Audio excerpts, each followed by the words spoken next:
अब जब वेदर में कोई बारिश आ जाए, कोई कहानी आ जाए, क्योंकि अब डे 4 आज एंड है। अगर इंडिया आज पूरा डे 4 खेल ले और कल का भी पूरा दिन खेल ले, वही बात है कि गिल जैसे उन्होंने पहले कोई इनिंग खेली थी, कोई 200 रन की पारी खेल दें, इस तरह की राहुल भी कुछ सेंचुरी मार दें, फिर तो कुछ चीजें पारी लिए ना। इन्होंने बताया कि टेस्ट मैच में हर चीज का टेस्ट होता है। इन्होंने उस टेस्ट को आज के दिन तक पास किया है। किसने? गिल ने और राहुल ने, आज के दिन तक। हाँ, वरना लोग बातें कर रहे थे कि आज ही खत्म हो जाएगा मैच, जब 0 पे 2 आउट हुए ना, फिर चीजें बेहतर हो सकती हैं। बाकी ये ऐसा लग रहा है कि मैनचेस्टर ओल्ड ट्रैफर्ड इंडिया के हाथ से मैच पूरी तरीके से निकल गया। क्रेडिट देना पड़ेगा, जैसे जॉय रूट खेल रहे हैं, 150 रन की उन्होंने पारी खेली थी, कमाल करके गए हैं।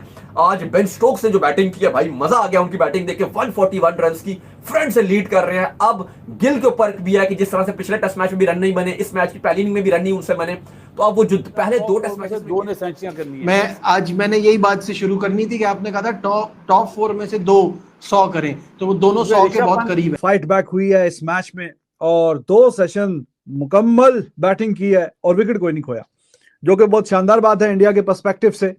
और कल आपसे एक बात कही थी कि अगर इंडिया ने ये मैच बचाना है, और 2 सेशन मुकम्मल बैटिंग की है और विकेट कोई नहीं खोया, जो कि बहुत शानदार बात है इंडिया के पर्सपेक्टिव से। और कल आपसे एक बात कही थी कि अगर इंडिया ने ये मैच बचाना है, यानी ड्रॉ करना है, तो they need to bat 4.5 session. तो मैं अभी भी मानता हूं कि खतरा अभी टला नहीं है। 2 सेशन तो बहुत ही लाजवाब खेले, नो डाउट अबाउट इट, एक विकेट भी नहीं खोया, लेकिन अभी जंग जारी है।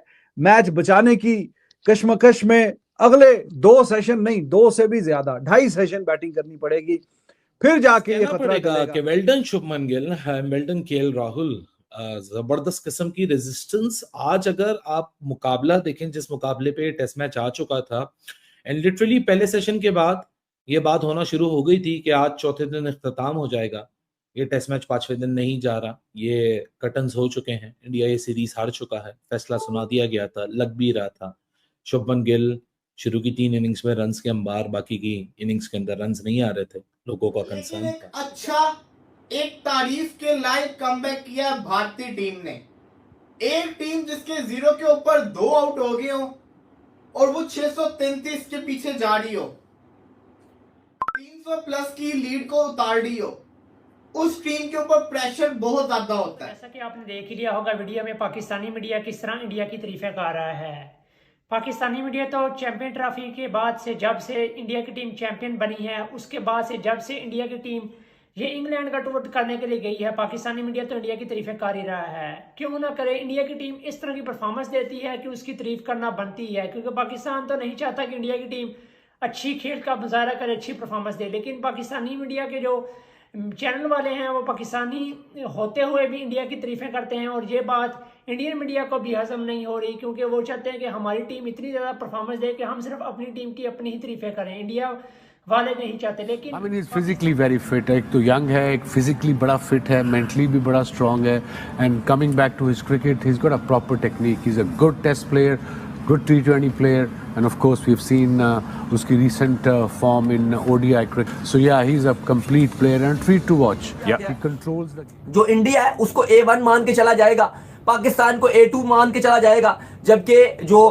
ग्रुप 2 है उसमें बांग्लादेश को B1 मान के चला जाएगा, जबकि श्रीलंका को B2 मान के चला जाएगा। अगर अफगानिस्तान किसी की भी जगह आती है तो जिसकी भी जगह आएगी वो उसका नंबर ले लेगी और फिर ये खेलेगी। लेकिन अली साहब, इस सब में जो इंपॉर्टेंट चीज है, आज एशियन क्रिकेट काउंसिल का जो चेयरमैन उन्होंने आज शेड्यूल जरूर जारी कर दिया, लेकिन इस टाइम जो भारतीय मीडिया में बहुत ज्यादा क्रिटिसाइज किया जा रहा है बीसीसीआई को लेकर। कल हमने देखा कि एक निजी भारतीय टीवी चैनल था, उसके एक जर्नलिस्ट ने राजीव शुक्ला के ऊपर एक माइक लगाया हुआ था और बार बार पूछ रहे थे कि आप पाकिस्तान से खेलोगे, क्या आप पाकिस्तान से खेलोगे, और वो खामोशी से चले गए थे। अब हम बात ये कर रहे हैं क्योंकि 20 से पहले वो इंडिया की तारीफें कर थक रहे हैं, क्योंकि जिस तरह की आज इन शुभमन गिल और केएल राहुल ने खेल दिए। केएल राहुल तो इस टूर्नामेंट, इस सीरीज का एक बेहतरीन बैट्समैन बनकर सामने आया है। पहले तो आप बातें कर रहे हैं कि केएल राहुल नहीं बल्कि शुभमन गिल अच्छी बैटिंग करते हुए आपको दिखी दिए हैं, लेकिन केएल राहुल ने हर एक टेस्ट दूसरे तरीके में नहीं होगी कि इंडिया एक तो 222 की जो 25 की लीड है ये भी उतारे और टेस्ट मैच को ड्रॉ की तरफ लेके जाए, फिर चीजें बेहतर हो सकती हैं कि इंडिया तकरीबन 200 एटलीस्ट इंग्लैंड के ऊपर टारगेट लगाए, 150 200 पर लगाए, और फिर इंग्लैंड के पास टाइम भी कम हो, तो फिर चीजें बेहतर हो सकती हैं। बाकी ये ऐसा लग रहा है कि मैनचेस्टर ओल्ड ट्रैफर्ड इंडिया के हाथ से मैच पूरी तरीके से निकल गया, वो उनको रिपीट करनी पड़ेगी। चलो उम्मीद करते हैं ऐलान कर दिया है एशिया कप का, ये बहुत बड़ी और अच्छी खुशखबरी है। तमाम फिक्सचर्स आ गई हैं। ये एशिया कप 8 तारीख से आपका दुबई में यूएई में इसका मेला सजेगा, सॉरी 9 तारीख से, और उसके बाद 28 तारीख को इसका फिनाले खेला जाएगा। पहला मैच जो खेला जाएगा वो अफगानिस्तान और हांगकांग का खेला जाएगा, जबकि इंडिया वर्सेस पाकिस्तान पहला मैच 14 तारीख को खेलेंगे, और ग्रुप 4 का जो सुपर 4 का मैच है वो 21 तारीख को खेलेंगे, और फिर 28 तारीख को आपका फाइनल होगा। सुपर जो 4 है उसका भी शेड्यूल हम सुबह सारे ये बात कर रहे थे कि इंडिया पाकिस्तान का मैच होगा, खिलाड़ी भी ये बात कर रहे थे, लेकिन suddenly from nowhere last moment पे ये मैच जिस तरह से कैंसिल हुआ है, तो थोड़ा सा जो खौफ है ना वो क्रिकेट फैंस में पाया जाता है कि ये ना हो कि एक टाइम पर जब मैच बिल्कुल करीब आ जाए तो इतनी ज्यादा एक आप कह लो कि बाइकआउट का वो चीजें चलना शुरू हो जाए कि एकदम से लास्ट मोमेंट पर ये चीजें।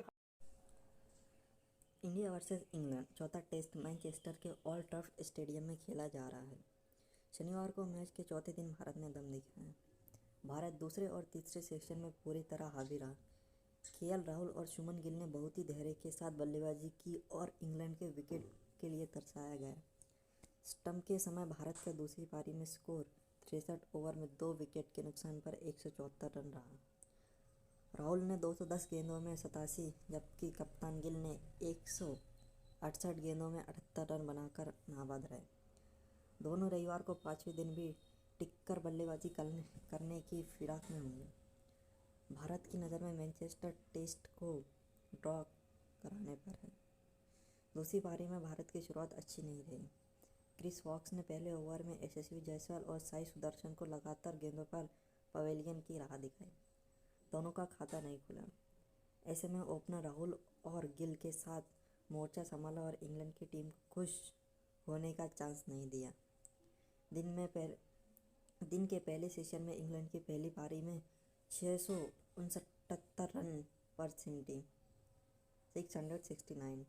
इंग्लैंड ने दिन की शुरुआत 544 7 विकेट के स्कोर करने के बाद 125 रन जोड़कर 3 विकेट गए। कप्तान बेन स्टोक्स ने 141 ने शानदार शतक ठोका। ब्रायडन कोर्स ने 47 में 50 चुके गए। वहीं तीसरे दिन दिग्गज बल्लेबाज जो रूट ने 150 बेहतरीन प्रदर्शन किया।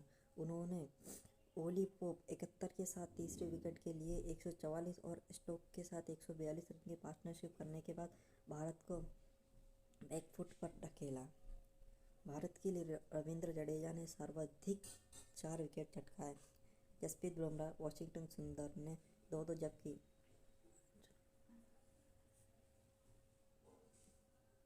जबकि अंशुल कव्य और मोहम्मद सिराज ने 1-1 शिकार किया। इंग्लैंड 5 मैचों की सीरीज में 2-1 से आगे है। चौथे दिन का खेल समाप्त हो गया। स्टंप के समय भारत की दूसरी पारी में 174 था। गिल 78 और राहुल 87 रन बनाकर नाबाद रहे। 56 ओवर के बाद भारत का स्कोर 152। गिल 71 और राहुल 70 रन बनाकर बल्लेबाजी कर रहे हैं। दोनों बहुत ही धैर्य के साथ खेल रहे हैं। जैसा कि आपने देखा कि कल का मैच बहुत ही शानदार हुआ और ऐसे मैच भी होने चाहिए, कारण कि ये मैच दर्शाते हैं कि विकेट खोने के बाद भी हमको कैसे चलना है, कैसे टिकना है। जबकि केएल राहुल और शुभमन गिल की जोड़ी ने मैनचेस्टर में जारी चौथे टेस्ट के चौथे दिन न सिर्फ भारत की लाज बचाई बल्कि इंग्लैंड को 5वें दिन मैदान पर उतरने के लिए मजबूर किया। चौथे दिन भारत पर 311 रन की लीड हासिल करने के बाद इंग्लैंड ने लंच से पहले ही यशस्वी जायसवाल और साई सुदर्शन को आउट कर दिया था। उस समय ऐसा लग रहा था कि चौथे दिन ही इंग्लैंड भारत के हाथों में हाथ थमा देगा, मगर राहुल और गिल की जोड़ी ने शतक की साझेदारी कर इंग्लैंड को उनके मंसूबे को कामयाब नहीं होने दिया। इसी के साथ इस जोड़ी ने एक ऐसा रिकॉर्ड बनाया कि जो इनसे पहले 21वीं सदी में भारतीय हासिल नहीं कर पाया। यह रिकॉर्ड है घर के बाहर एक सीरीज में 500 से अधिक रन बनाने का। जब आप सोच रहे होंगे कि ऐसा तो कई बार हुआ है, मगर आपकी जानकारी के लिए बता दें 21वीं सदी में ऐसा पहली बार हुआ कि जबकि एक सीरीज में 2 भारतीय बल्लेबाज ने विदेशी सरजमी पर 500 रन का आंकड़ा पार कर दिया। जी हाँ, मैनचेस्टर की दूसरी पारी में 78 रन पर बल्लेबाजी कर रहे शुभमन गिल तक सीरीज में 597 रन बना चुके हैं। वही 87 रन अवध केएल राहुल ने 508 रन बना चुके हैं। आखिरी बार ऐसा 54 साल पहले 1970-1971 में हुआ था, जब सुनील गावस्कर ने 774 और दिलीप सरोदे 642 ने वेस्ट इंडीज़ के खिलाफ एक सीरीज में 500 से अधिक रन बनाए थे। बात मुकाबले की कर रहे हैं तो टॉस हारकर पहले बैटिंग करने उतरी टीम इंडिया ने यशस्वी जायसवाल और साई सुदर्शन और ऋषभ पंत को अर्धशतक की मदद से 358 रन बोर्ड पर लगाए थे। इसके जवाब में इंग्लैंड ने रूट और कप्तान मैच स्टोक्स के शतकों दम पर भारी 669 रन बनाए और भारत को 311 रनों की लीड हासिल की। चौथे दिन का खेल खत्म होने तक भारत 2 विकेट के नुकसान पर 174 रन बना चुका था। इंग्लैंड के पास अभी भी 137 रनों की लीड थी।